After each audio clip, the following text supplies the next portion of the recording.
శ్రీ గణేశాయ నమః, శ్రీ సరస్వత్యై నమః, శ్రీ గురుభ్యో నమః. హరి ఓం. ఈరోజు చాలా ఎంత గొప్ప వీడియో అంటే అంత గొప్ప వీడియో. విద్వేషణ ప్రయోగము అంటే షట్కర్మల్లో ఇదొకటి. ఇద్దరు వ్యక్తుల మధ్య విద్వేషణ అంటే దేనికి ఉపయోగిస్తారండి ఇది?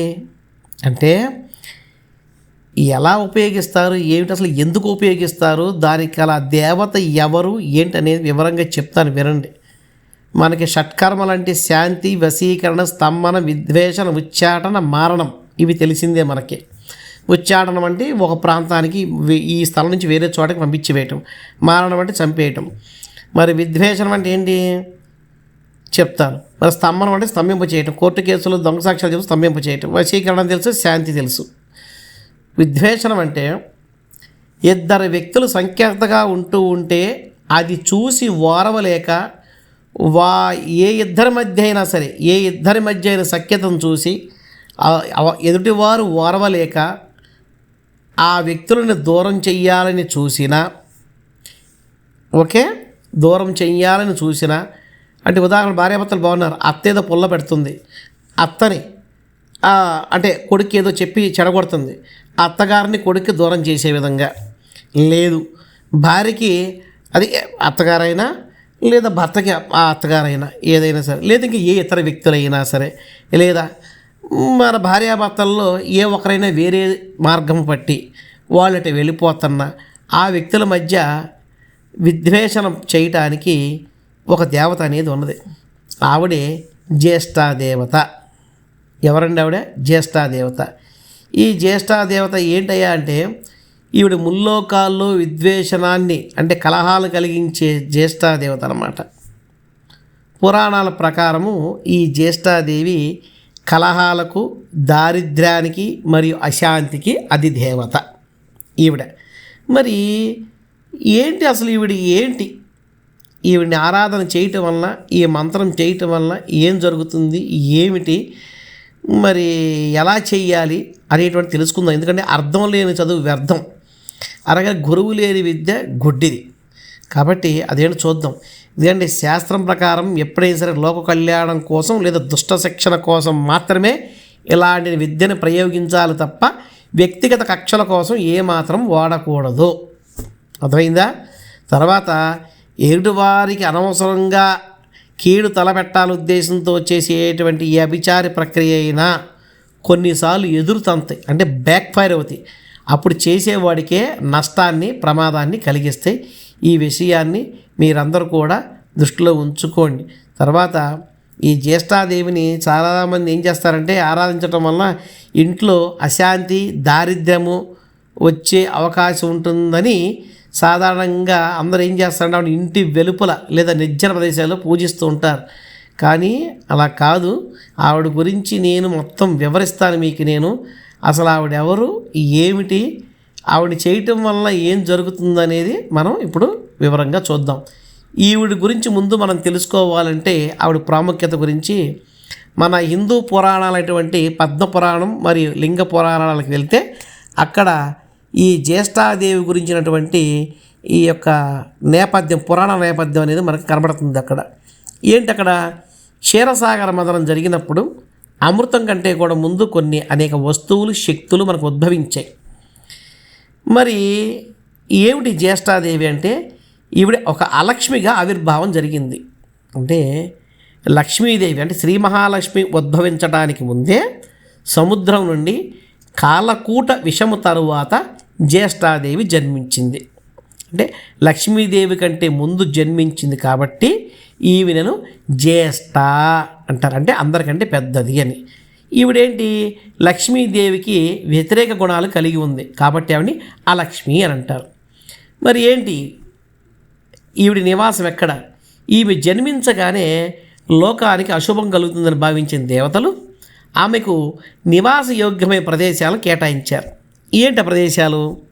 ఎక్కడైతే కలహాలు జరుగుతాయో, ఎక్కడ అబద్ధాలు ఎక్కువగా చెప్తూ ఉంటారో, ఎక్కడ అపరిశుభ్రత ఉంటుందో, ఎక్కడ జూదము ఆడుతూ ఉంటారో, ఎక్కడ కటువుగా మాట్లాడే వ్యక్తులు ఉంటారో అక్కడ ఆమె నివసిస్తుందని పురాణాలు చెబుతున్నాయి మనకి.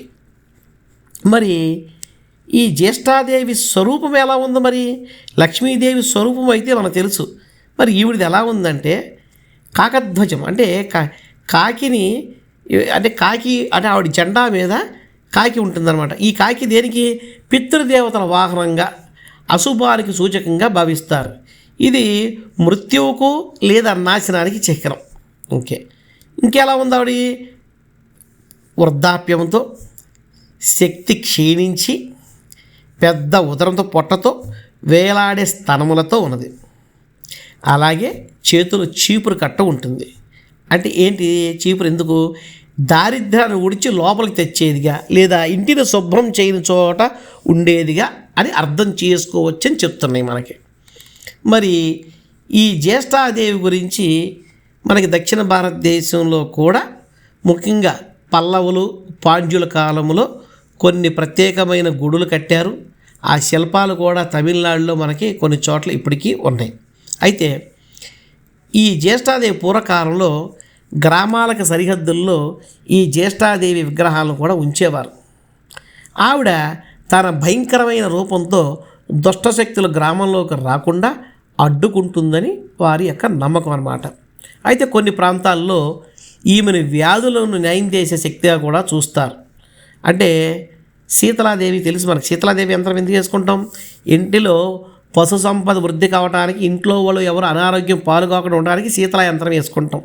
అదేవిధంగా తర్వాత శత్రువుల మధ్య ఐక్యతను దెబ్బతీసి, కరెక్ట్గా వినాలి, శత్రువుల మధ్య ఐక్యతను దెబ్బతీసి వారిని బలహీనపరచడానికి తాంత్రికులు ఈవిడిని పూజిస్తారన్నమాట. కాబట్టి ఇది జ్యేష్ఠాదేవిది. ఈవిడ దాని గురించి ఇంకా కొంచెం లోతుగా తీసుకుని నేను వెళతాను, చూద్దాం. ఇప్పుడు ఈ జ్యేష్ఠాదేవిని పూజించడం వల్ల మనలోని ప్రతికూల ఆలోచనలు, అంటే ద్వేషాన్ని గుర్తించి వాటిని వదిలించుకోవటము, లేదా లక్ష్మీదేవి సంపద మన ఇంట్లోనికి రావాలంటే ముందుగా జ్యేష్ఠాదేవిని బయటికి వెళ్ళాలి అని మన చేస్తారు పూజలు కూడా. ఎప్పుడు చేస్తారు? దీపావళి పండగలప్పుడు అలక్ష్మీ నిస్సారణము అని ఒక పూజ చేస్తారు. అంటే దారిద్ర్యాన్ని పాలద్రోవడం అని ఒకటి చేస్తారు. దీనికి లక్ష్మీదేవికి ఉన్నటువంటి దాని గురించి కూడా కొంచెం వివరంగా చెప్తాను. జ్యేష్ఠాదేవికి సంబంధించి ఆమె సోదరి అయిన మహాలక్ష్మితో ఉన్న సంబంధం ఏమిటి? ఆ జ్యేష్ఠాదేవికి మరి ముని దుస్సహుడితో జరిగిన వివాహం గురించి మనం తెలుసుకుందాం. పద్మ పురాణంలో ఈ విధంగా రాసి ఉంది. సముద్ర మదనంలో ఉద్భవించినటువంటి జ్యేష్ఠాదేవిని వివాహం చేసుకోవడానికి ఎవరూ ముందుకు రాకపోవడంతో చివరకు దుస్సహుడు అనే ముని ఆమెను వివాహం చేసుకుంటాడు. అయితే దుస్సహుడు పరమ సాత్వికుడు, నిరంతర వేద మంత్రాలు జపించే వ్యక్తి.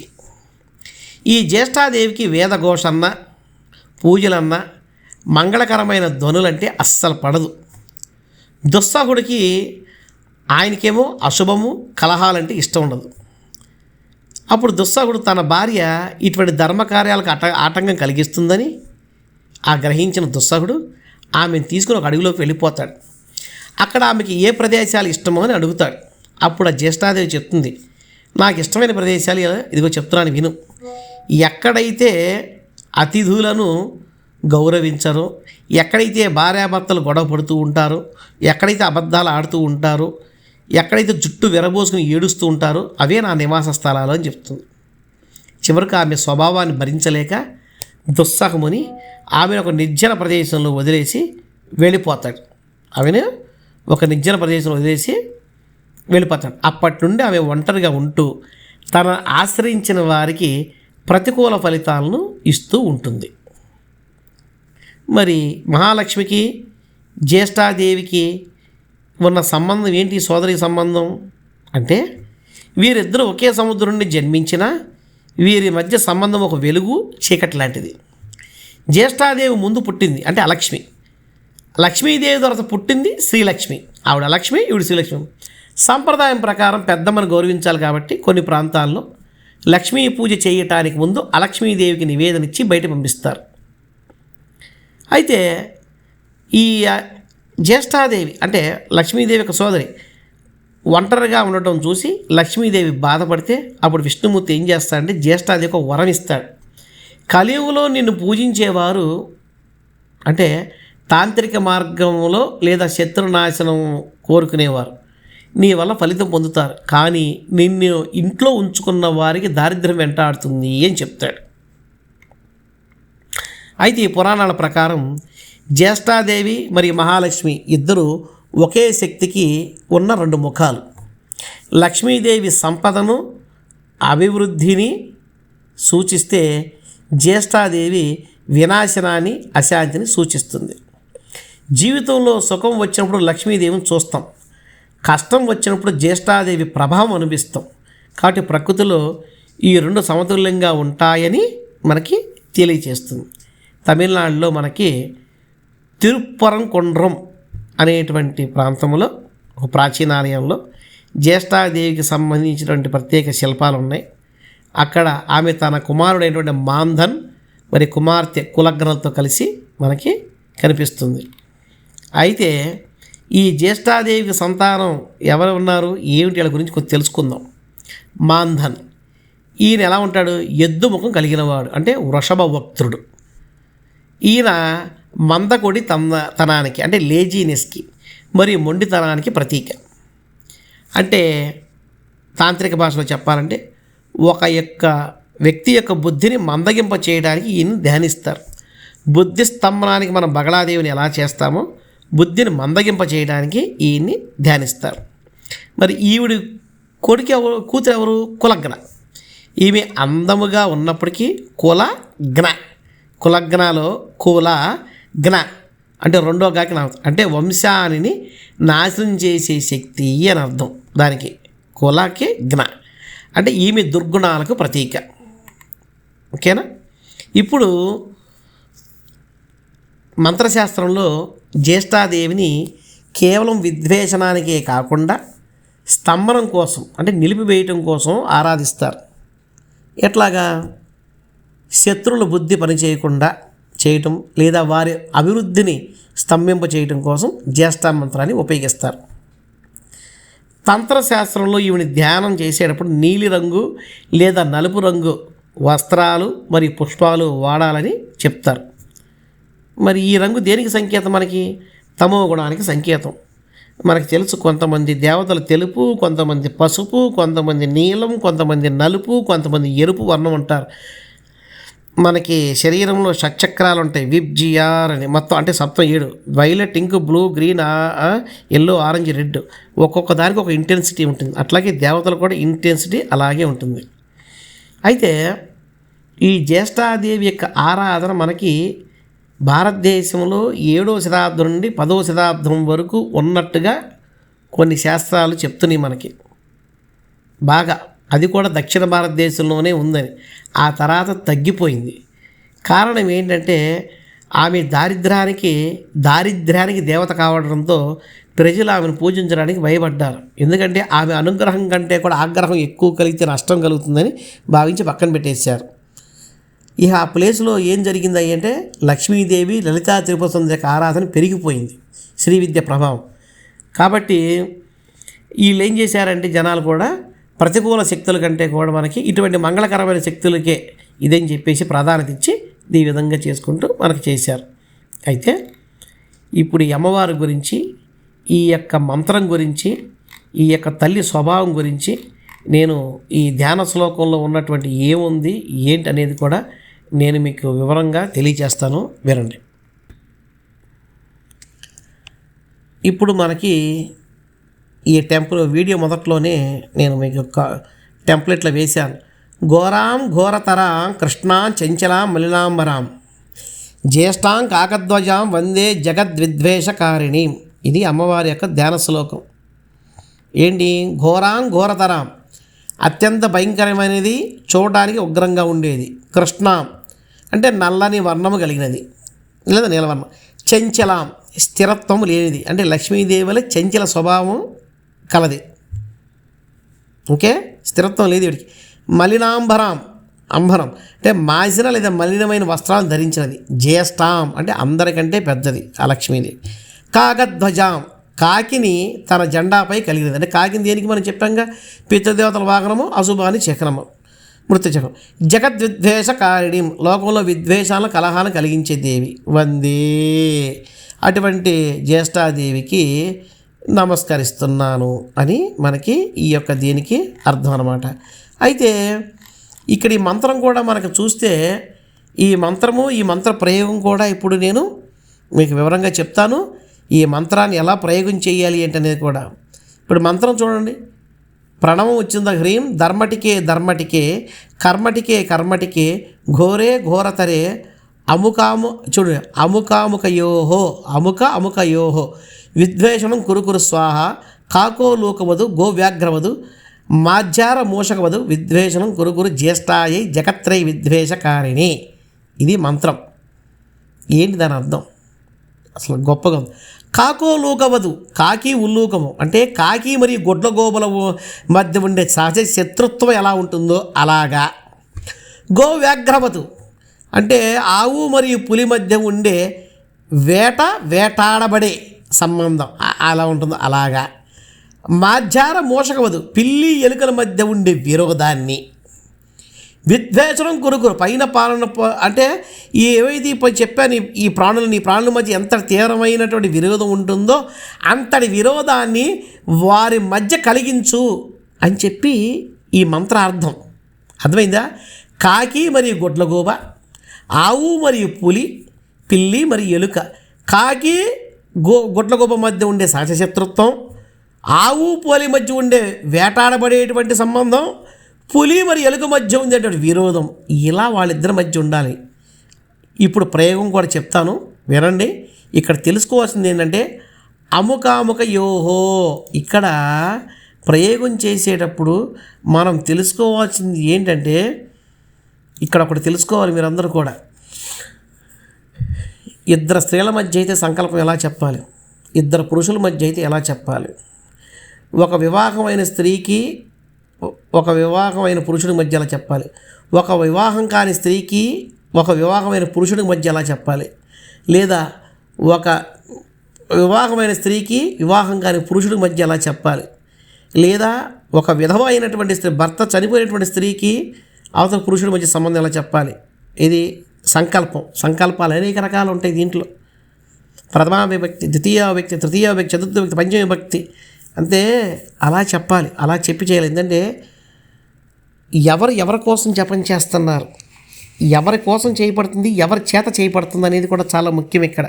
అంతేగాని ఏదో నేను చేసేసాను జపం, నేను చెందేశాను, నేను చేసేసానంటే కాదు. ఎవరి కోసం చేస్తున్నారు అనేది ఇక్కడ మనకి విభక్తి ప్రత్యయాల్లో ఉంటుంది. విభక్తి ప్రత్యయాలు కనుక తెలిసిన వాళ్ళు ఎవరన్నా ఉంటే వాళ్ళకి అది బాగా అర్థమవుతుంది. ఎందుకంటే అదే చెప్తా, రామక రామో రామాహ, రాముడు రాముడిని, రాముడి చేత, రాముడి కోసం, రాముడి ద్వారా, రాముడి వలన, రాముడి యొక్క, రాముడికి, రాముడి యందు. సో ఇన్ని రకాల అర్థాలు వస్తాయి. అంటే నేను మీకు సప్తమ విభక్తి వరకు చెప్పా. ఇలా విభక్తి ప్రత్యయాలు ఉంటాయి. అంటే ఎవరి కోసం చేస్తున్నారు, ఏ ఇద్దరి మధ్య విద్వేషం జరగాలి అనేది సంకల్పం అనమాట. అది చెప్పుకొని చేస్తేనే అది అక్కడ మనకి ఇదవుతుంది. దీంట్లో అవతల వాళ్ళ గోత్రం తెలిస్తే ఒక రకంగా చెప్పాలి సంకల్పం, అవతల వాళ్ళ గోత్రం తెలియకపోతే పేర్లుంటే ఒక రకంగా చెప్పాలి సంకల్పం. కాబట్టి దీన్ని మీకు ఈ రోజున ఈ యొక్క వీడియో మూలకంగా తెలియజేస్తున్నాను. దాని ప్రయోగం కూడా మీకు తెలియజేస్తున్నాను. అందరూ శ్రద్ధగా ఇప్పుడు వినండి. శ్రీ గురు శ్రీచరణారవిందాభ్యాం నమః.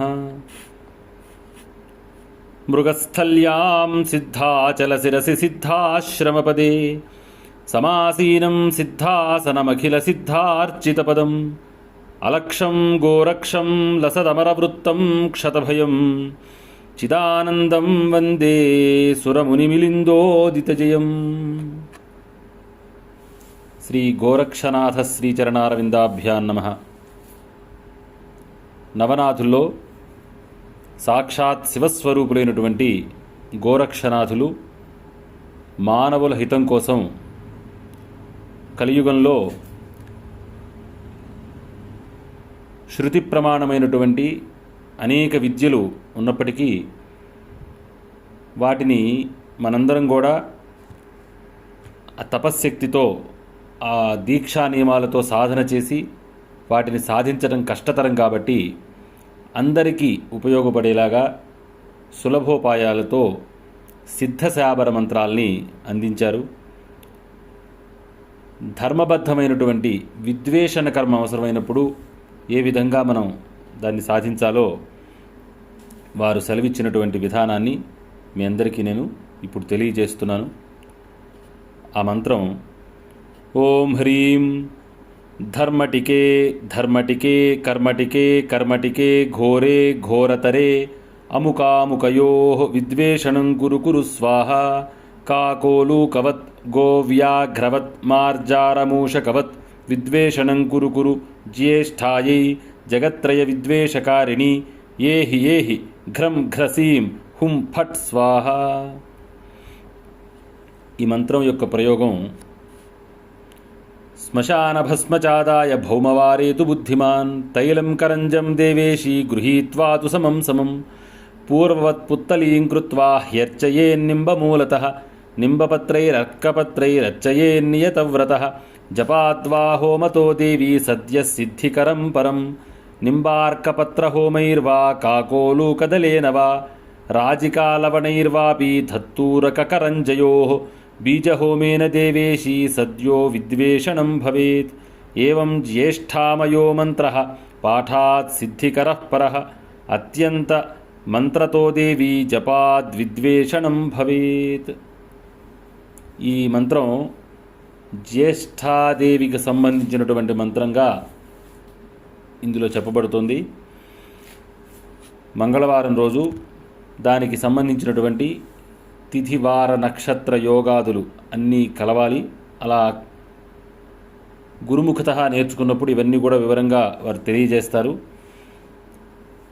అలాంటి తిథివార నక్షత్ర యోగాదులు దానికి సంబంధించినటువంటి సమయములు అన్నీ కలిసినటువంటి మంగళవారం రోజు శ్మశాన భస్మం తీసుకొచ్చి దానికి సమంగా గానుగ గింజల నూనెని సమభాగంతో తీసుకుని వాటితో బొమ్మలు తయారు చేయాలి.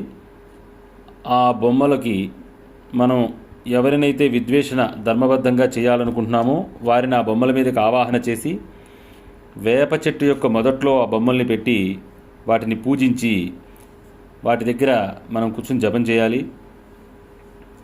అలా జపం చేయడం వల్ల లేకపోతే అదే మంత్రంతో హోమం చేయమని చెప్పారు. వేపాకులు జిల్లేడాకులతో కానీ కాకి గుడ్లగోబు యొక్క ఈకలతో కానీ తెల్లావాలు సైంధవ లవణంతో కానీ ఉమ్మెత్త గింజలు గానుగ గింజలతో కానీ ఈ హోమం చేస్తే వెంటనే ఫలితం కలుగుతుంది. సద్య సిద్ధికరం పరం అని తెలియబడుతుంది. ఈ విధంగా ఈ ప్రయోగం చేయటం వల్ల ధర్మబద్ధమైనటువంటి విద్వేషణ కర్మ వెంటనే శీఘ్రముగా ఫలిస్తుంది అని శాస్త్రం తెలియజేస్తుంది.